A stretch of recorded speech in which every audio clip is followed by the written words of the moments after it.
নমস্কার বন্ধুরা, আমি দেবজানিস ব্লগে তোমাদের অনেক অনেক স্বাগত। তো বন্ধুরা, আজকে তোমাদের সঙ্গে শেয়ার করব ফ্রিজ ক্লিনিং টিপস। বন্ধুরা দেখো, আমাদের ফ্রিজ কিন্তু প্রত্যেক মাসেই বা 2 মাস বা 3 মাস অন্তর অন্তর তো ক্লিন করতে হয়ই।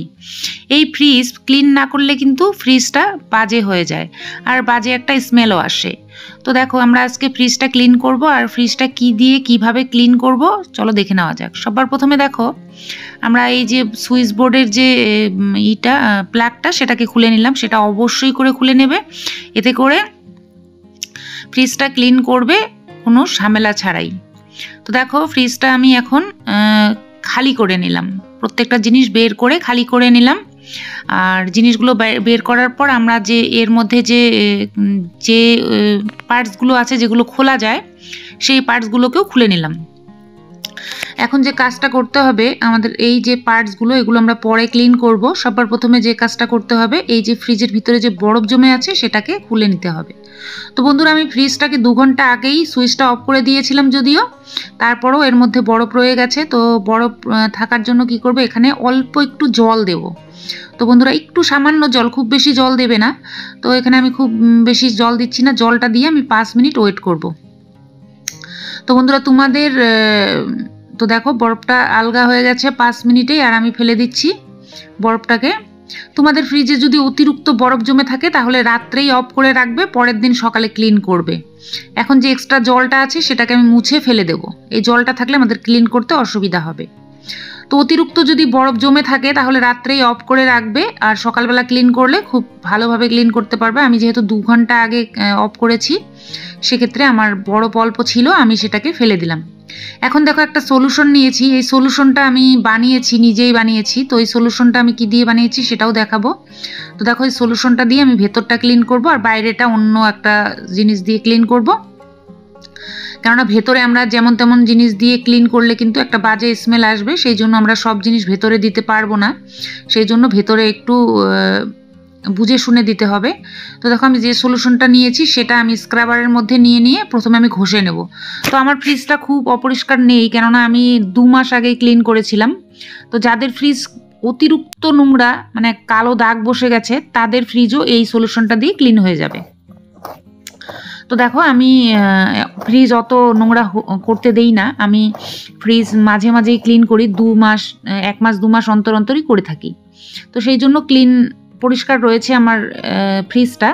তো দেখো, তাও যতটুকু নোংরা হয়েছে এই সলিউশনটা দেওয়ার সঙ্গে সঙ্গে উঠে যাবে, খুব বেশি ঝামেলা করতে হবে না।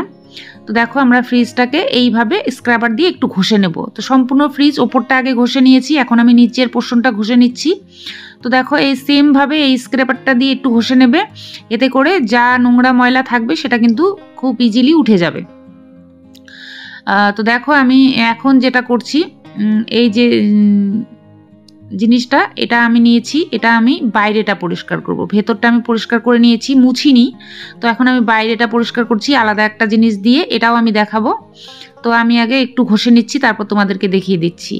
তো দেখো, আমি বাইরেটা আলাদা জিনিস দিয়ে ক্লিন করছি। বাইরেটা কিন্তু আমরা যে কোনো জিনিস দিয়ে ক্লিন করতে পারি। তো এর মধ্যে শুধু সার্ফ নেবে না, সার্ফ নিলে কিন্তু ডিটারজেন্ট পাউডার নিলে কিন্তু ফ্রিজ তাড়াতাড়ি নোনা ধরে যায়, নষ্ট হয়ে যায়। ডিটারজেন্ট পাউডার দিয়ে কখনোই ফ্রিজ ক্লিন করবে না, এটা আমি বলে দিলাম, কেননা এটা অনেকেই করে থাকে আর ফ্রিজ কিন্তু নোনা ধরে নষ্ট হয়ে যায় আর জং ধরে যায়।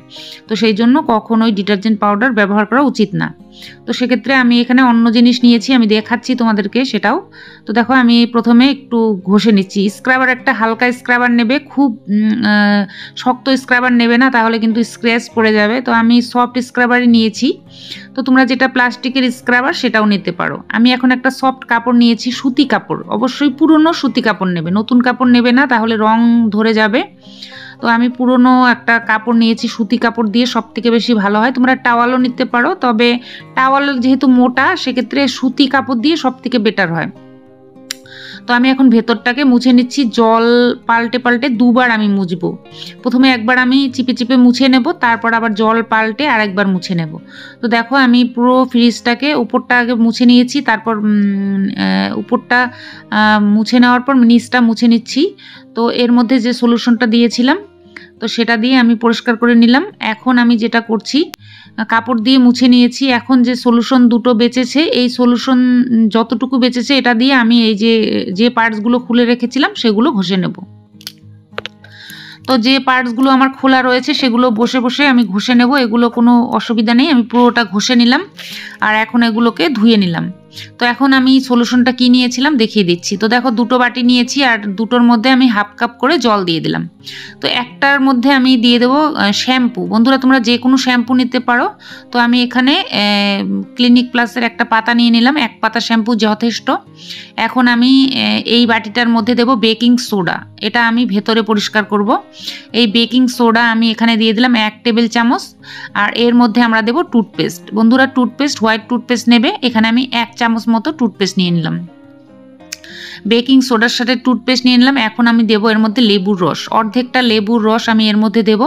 এতে করে আমাদের ফ্রিজের যেটা ব্যাড স্মেল সেটা চলে যাবে আর ফ্রিজটা কিন্তু ক্লিনও হবে। তো আমি এটা দিয়ে ফ্রিজের ভেতরটা পরিষ্কার করব, আর যেটা শ্যাম্পু নিয়েছি সেটা আমি বাইরে পরিষ্কার করব।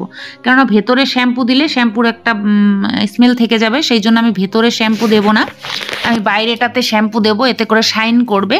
আর ভেতরটাতে এই সলিউশনটা দেব, যেটা আমি টুথপেস্ট, বেকিং সোডা আর লেবুর রস দিয়ে বানালাম। এটা কিন্তু খুবই কাজের। এটা দিয়ে ভেতরটা পরিষ্কার করেছি। তো দেখো, আমি যে সলিউশনটা বানিয়েছি এই সলিউশনটা দিয়েই কিন্তু আমি ভেতরটা পরিষ্কার করেছি আর শ্যাম্পুটা দিয়ে বাইরেটা পরিষ্কার করেছি। আর খুব সুন্দরভাবে ক্লিনও হয়ে গেছে। আমি তোমাদেরকে দেখিয়ে দিচ্ছি কতটা ক্লিন হয়েছে। আর আমি পার্টসগুলোও লাগাবো। তো দেখো, পার্টসগুলো আমি এখানে ধুয়ে রেখে দিয়েছি জলটা ঝরতে। জলটা শুকিয়ে গেছে, এখন আমি ঘরে নিয়ে আসলাম। আর দেখো, ফ্রিজটা কত সুন্দর ক্লিন হয়েছে, দেখতেই পাচ্ছ, একদম ঝকঝকে চকচকে হয়ে গেছে। তো একদম চকচকে হয়ে গেছে, শুকিয়েও গেছে। এখন আমি পার্টসগুলোকে লাগিয়ে নেব। তো দেখো, আমাদের ফ্রিজের যে পার্টসগুলো যেখানে যেটা ছিল সেইভাবে আমি ফ্রিজে এটা লাগিয়ে নিলাম। এখন দেখো, এই ফ্রিজের পার্টসগুলো লাগানোর পর আমরা যে কাজটা করব, যেটা আমাদের আইস জমানোর ট্রে, সেটাও আমি দিয়ে দিলাম। এখন আমি যে প্লাগটা খুলে নিয়েছিলাম সেই প্লাগটা লাগিয়ে আমি সুইচটাকে অন করে দিলাম। তো এখন দেখো, আমার ফ্রিজটা কিন্তু অন হয়ে গেছে। আর এখন আমি ফ্রিজটা তোমাদেরকে দেখিয়ে দিলাম, আমি পুরোপুরিভাবে ক্লিন করেছি। এখন জিনিসপত্রগুলো রেখে দেব। আর এই যে ফ্রিজের যে আমি প্লাগটা খুলে নিয়েছিলাম, সেই প্লাগটা লাগানোর পর আমাদেরকে ফ্রিজটা কিন্তু সেটিং করতে হবে। তো ফ্রিজে অতিরিক্ত যাদের বরফ জমে যায় তারা কিন্তু ফ্রিজে অবশ্যই সেটিং করে রাখবে, এতে করে ফ্রিজে অতিরিক্ত বরফ জমবে না। সবসময় যদি হাইয়ে দিয়ে রাখো তাহলে কিন্তু ফ্রিজে অতিরিক্ত বরফ জমবে। তো দেখো, আমি এখানে সেট করে দিলাম। আমি এখানে সেট করে কমিয়ে রাখি সবসময়, কিন্তু বাড়িয়ে রাখলে কিন্তু ফ্রিজে অতিরিক্ত বরফ জমবে। তো আজকের ভিডিওটা তোমাদের কেমন লাগলো অবশ্যই কমেন্ট করে জানিও। ভালো লাগলে একটা লাইক করে দিও। ভিডিওতে নতুন হয়ে থাকলে অবশ্যই চ্যানেলটাকে সাবস্ক্রাইব করে রেখো। আজকের জন্য এখানে শেষ করবো। সবাই ভালো থেকো, সুস্থ থেকো, নমস্কার।